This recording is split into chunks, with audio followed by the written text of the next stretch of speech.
தமிழக பாஜக தலைவர் அண்ணாமலை அவர்களுக்கும் உதயநிதி அவர்களுக்கும் வார்த்தை போர் உச்சமாயிருக்குன்னே சொல்லலாம்.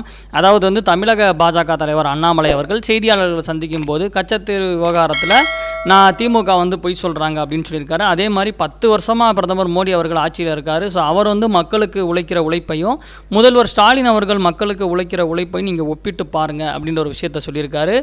அப்போது செய்தியாளர் ஒருத்தர் கேள்வி எழுப்பினார்.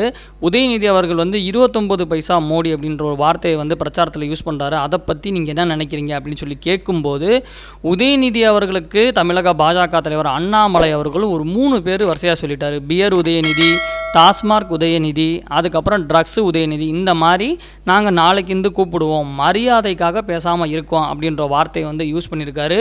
இன்னொரு தடவை அவர் 29 பைசா அப்படின்ற ஒரு வார்த்தையை யூஸ் பண்ணாருன்னா கண்டிப்பாக நாளைக்கு நாங்கள் ட்ரக் உதயநிதி அப்படின்ற ஒரு வார்த்தையை நாங்கள் யூஸ் பண்ணுவோம் அப்படின்னு சொல்லியிருக்காரு.